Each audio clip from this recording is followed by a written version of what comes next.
Hey, y'all. It is Melinda Rychlik-Clark, and Lisa Gaunt. we are so glad to be here with you today. Let me introduce myself really quick. I'm the CEO of Empower the Yet, where we help moms really stay focused on what they love about their business by giving them options of either coaching on social media management, virtual assistants, or doing it for them, teaching them how to delegate and let go of the reins and let somebody else do it for them so they can get back to what they're passionate about in their business. I'm a Christian life coach with Healing in the Kingdom, and I'm a network marketer for a skincare and makeup company that I am passionate about. So, Lisa, tell everybody a little bit about yourself.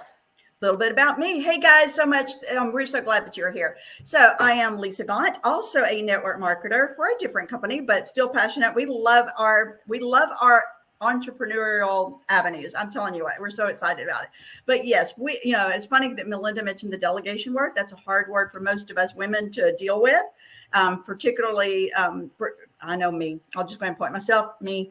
I really have never been good at delegating, but with this business, I just see the passion or the potential for delegation. So yes, I am the tech side of this dynamic duo here, and I love to just dig into any kind of technology, whether it's from Canva to websites to CRMs, you name it. That's my wheelhouse, and we are just having a blast together. That's right. Yeah. So we are former teachers, so we had that in faith-based mamas, and and we connected in both of those ways significantly. So, but today we've got a great topic for you. We saw a huge movement towards online businesses during the pandemic. And so we really want to talk about as that kind of balances out, like tips for building meaningful relationships online, and how we talked about the "Hey girl" message. Let's not do that. But we're going to kind of dive in a little bit deeper, a little bit about where I came from. I actually used to sell, attraction marketing packages. It was an affiliate program that I was in, and I learned a lot of valuable tips and tricks from that, as well as my coaches that I've hired. Though my coach was a master. Actually, that's how Lisa and I met. She's a master marketer. I mean, this woman she's a genius.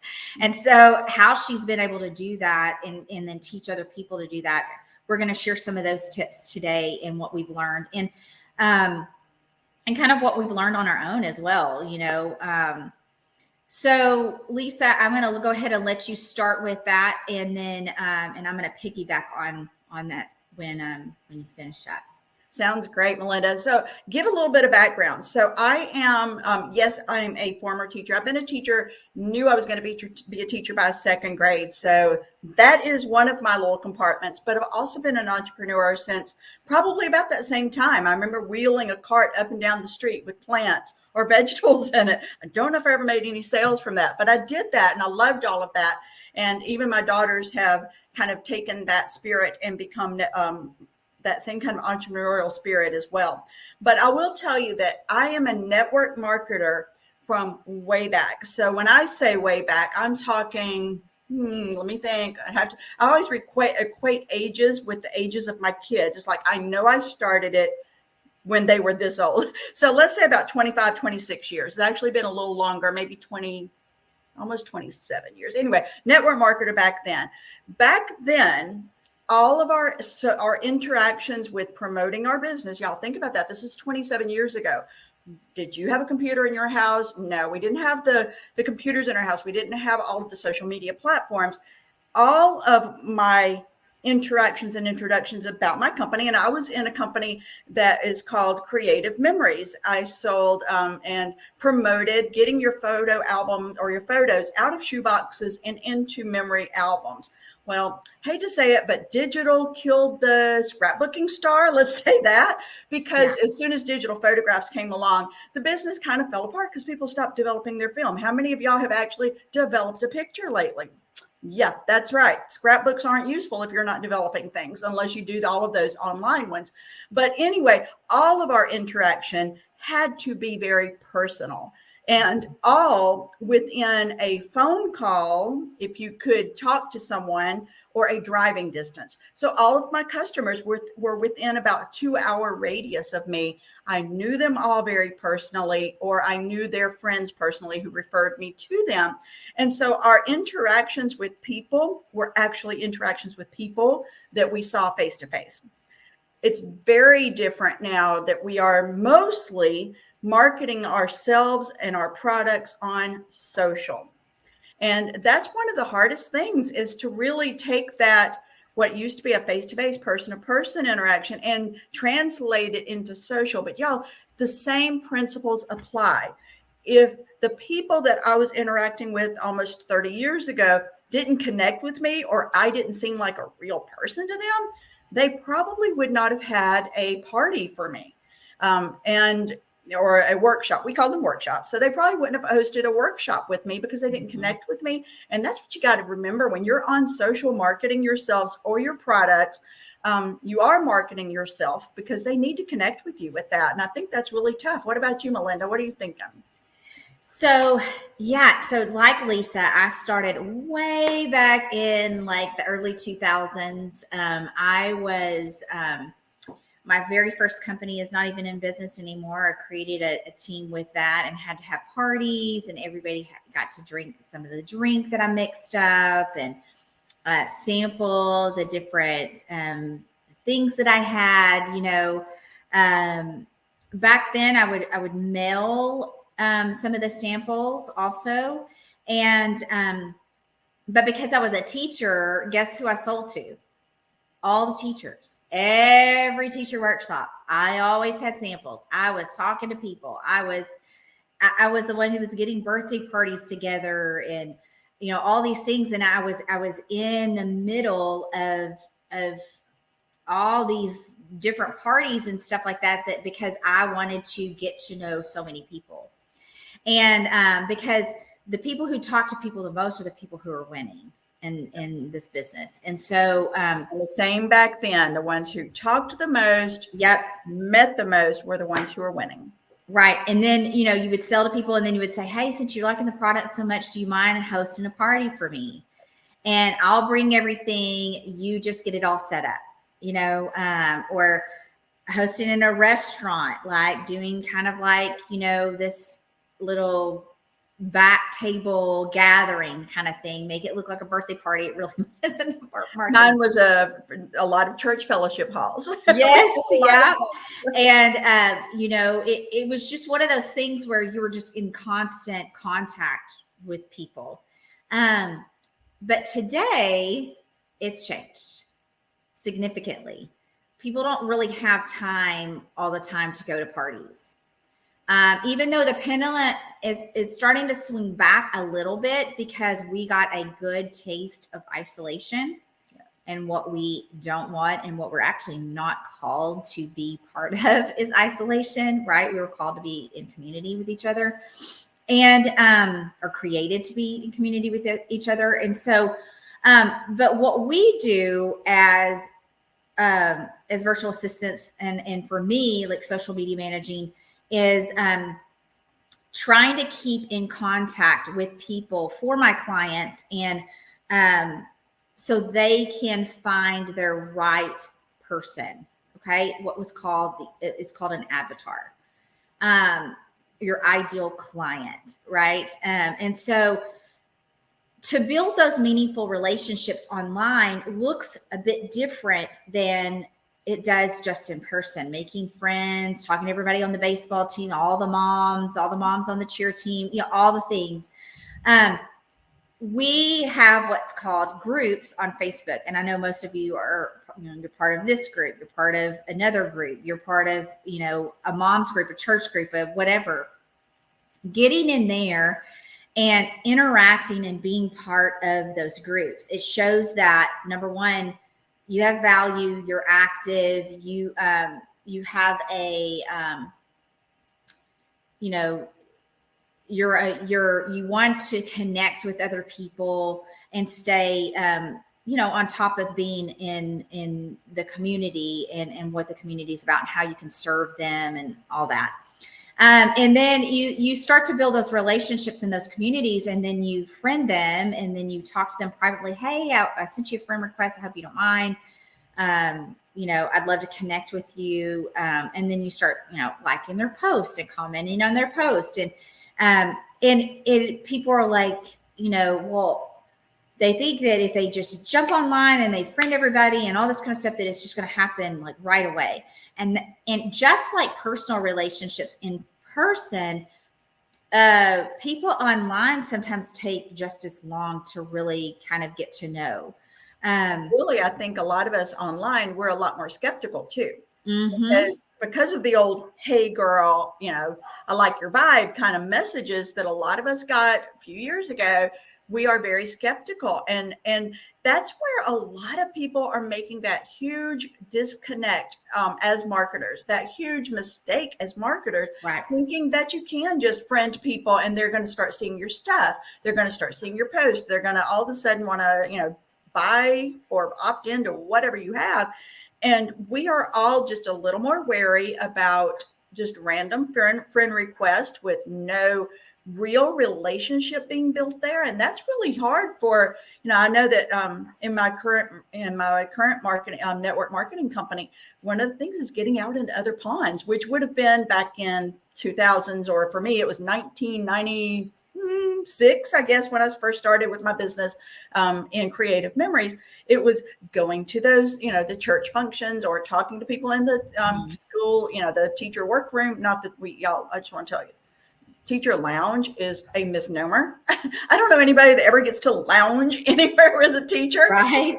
But in those teaching environments or whatever are, out at the ball field or something like that.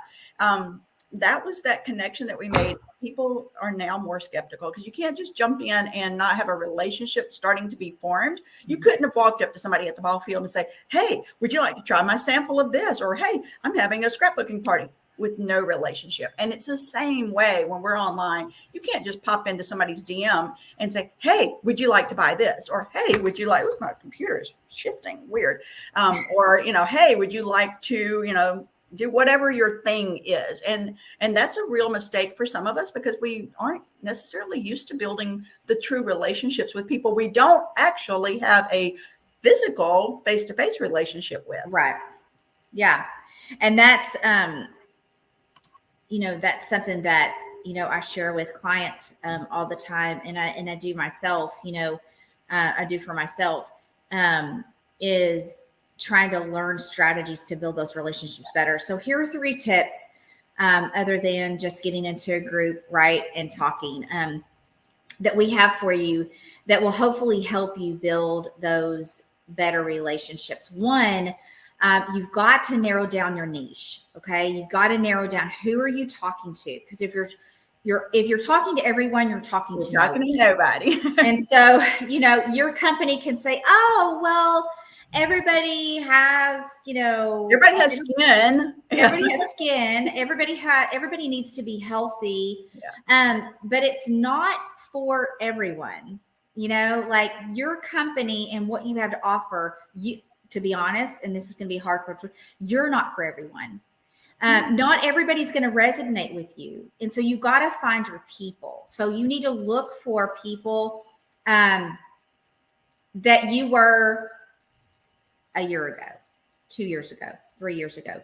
You were that mom who maybe got lost in parenting, that stayed at home, and you're just trying to find something different to do that makes you happy, that you want to make a little extra money. And you just want to have fun with it. And you believe in the company and the products that you're trying to sell. Right. And so, but maybe you're the teacher or the nurse or, and you're like, gosh, there's gotta be something. I gotta be able to make more money somehow, and so you decided, well, I'm scrolling anyway. I might as well post and market myself and scroll and try to friend people. So you've got to find people who are like you, that are trying to find that extra stream of income, that have that have that same passion behind the products that you're looking for. Okay. And one way that you can do that is, this would be tip 2, is find those groups of moms that are interested in that. You can find groups where it's like, about beauty, about health and fitness, join a gym, friend some people that you meet at the gym, find out what groups they're following or who they're following for tips and stuff like that. Maybe they have a group that you can join. Get in there and join those groups. So you've got to have an avatar. You need to join groups so you can start to get to know other people in those groups and friend them. And then you need to make sure that automatically. One thing I want to say too is that there are software systems. We talked about it before with CRM management things where you can actually go into groups and begin to friend request people in the first stages of automation. But if you don't follow up personally afterwards, you're done. You've just wasted that opportunity. So I'm not sure if we were going to talk about that, but that's one thing, guys. Yes, I am all about the automation at the front end, but it cannot be a dead end, and it can't be the only thing that you do is automation, because again, you're personal. You don't just, robot it at the beginning of any sort of relationship. You don't do it online either. Yeah. Definitely. It is finding that automation. We found that tool that actually makes this a lot more simple. And CloudKey is wonderful, y'all. Just saying. CloudKey is a godsend for all of us who are trying to reach into other ponds, but we can't drop the ball on the personal side. Right. And that kind of sums up the step 3 was, finding that automation that actually helps you really make the most of your time. Because if you are a mom and if you are working and if you are doing all these other things on the side, cooking, cleaning, you've got your network marketing business, or maybe you have your brick and mortar business, maybe you have your Etsy shop, your Amazon store, whatever it is, it's going to take time to build, to find those other clients. You might have a few good customers right now or a few good clients, but how are you going to find those other ones in a quicker way that match your avatar, that you can build those relationships with? And automation is key. So avatar, finding groups on Facebook, okay, and then automating that so you can be you can do things a lot faster than what it's been done before. And so drop in the comments. There's comments down at the bottom. Drop in the comments if that is something that you want more information on. We could definitely send that to you. And then if you have any tips or tricks or whatever, share those with us, because anything you share with us will help us build our content further. And we're here to serve you, and we want to make sure that that your time is valuable, and so is ours. And so we want to utilize that time in the best way possible. So until next time, remember, slay those giants, girls, so you can live happy, joyous, and free in Christ, and empower the yet, so you can change your family tree. Bye, guys.